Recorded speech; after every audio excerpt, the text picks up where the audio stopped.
नमस्कार सर, आपका बहुत बहुत स्वागत है आज हमारे म्यूचुअल फंड के शो में। आज दोस्तों हम डिस्कस करने वाले हैं कि बहुत से लोगों के दिमाग में क्वेश्चन रहता है कि स्टॉक में पैसा इन्वेस्ट करें या म्यूचुअल फंड में पैसा स्टॉक करें।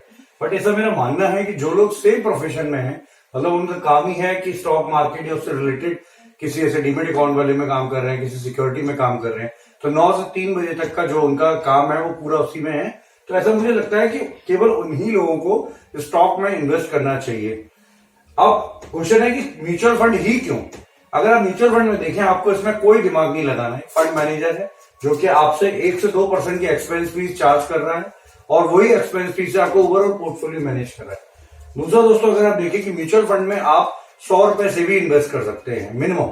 आप 100 रुपए जिन फंड्स में इन्वेस्ट कर रहे हैं उन फंड्स में वो 100 रुपए से 70 से 80 कंपनी में वही पैसा आपका स्टॉक मार्केट में इन्वेस्ट हो जाता है।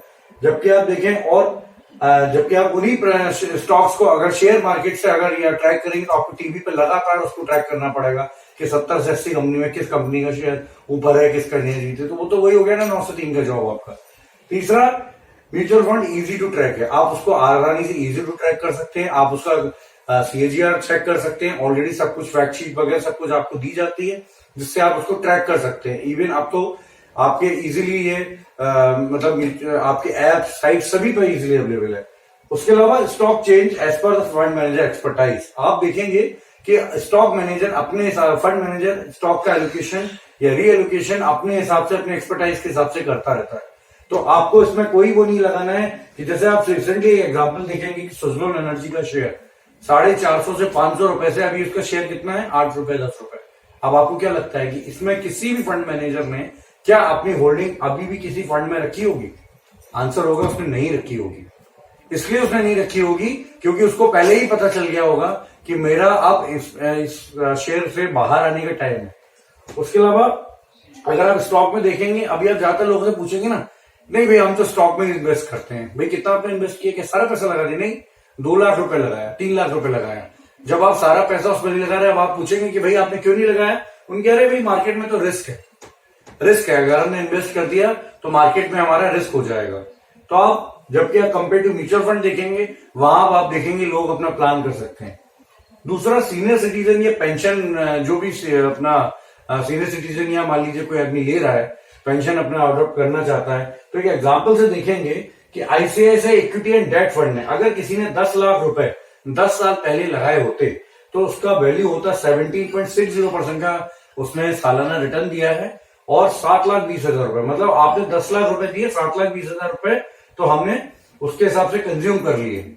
अगर हमने 6,000 रुपए हर 10 लाख पे, आप जैसे मेरा डिस्कशन हुआ है कि आप 10 लाख पे 6,000 रुपए आप महीने का उससे विड्रॉ कर सकते हैं। आप उसी को कैलकुलेट करिए कि 50 लाख पे कितना हो सकता है, 60 लाख पे कितना कर सकते हैं। तो आपने 7,20,000 रुपए तो आपने कंज्यूम कर लिए और फिर भी बैलेंस बचता है 37,71,000 रुपए। अगर इन दोनों को जोड़ दें तो वैल्यू आ रही है 44,91,000 रुपए।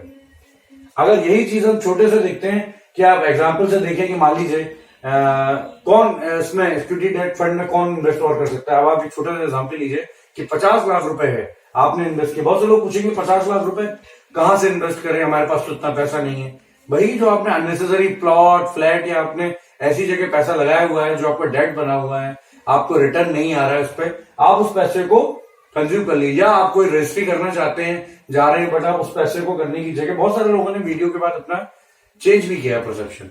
तो 50 लाख रुपए अगर एग्जाम देते हैं डाटा से, 50 लाख रुपए 12.43% का रिटर्न अगर सेम एसबीआई में हम इन्वेस्ट करें, 90 लाख रुपए ओवरऑल आप देखेंगे हुआ, और 90 लाख रुपए आप उसको एसडब्ल्यूपी से वही सेम निकाल लेंगे, मतलब 30,000 रुपए पर मंथ।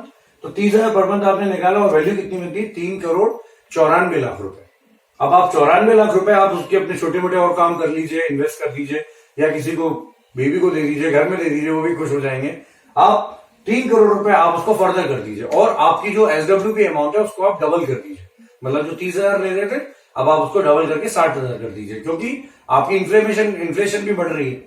तो आप देखेंगे कि आप ओवरऑल आप इसमें बेनिफिट नहीं रहेंगे। अच्छा, करना क्या है दोस्तों, जब कभी भी मार्केट हाई हो तो आपको सेल करना है, जब मार्केट लो हो तो अवॉइड करना है। कि अगर आप उसको उस फंड को अगर आप विड्रॉ करने से रोक सकते हैं या आप उस समय अगर रोक सकते हैं उस अमाउंट को, तो आप वो प्लान करें। जिससे क्या होगा कि आपके लॉन्ग टर्म में नहीं तो क्या होगा कि आपका जब मार्केट गिरा हुआ है आपकी एनएवी यूनिट सोलर हो जाएगी। तो इससे आपको एक बेनिफिट ये होगा कि लॉन्ग टर्म में आपको इसमें बेनिफिट मिलेगा।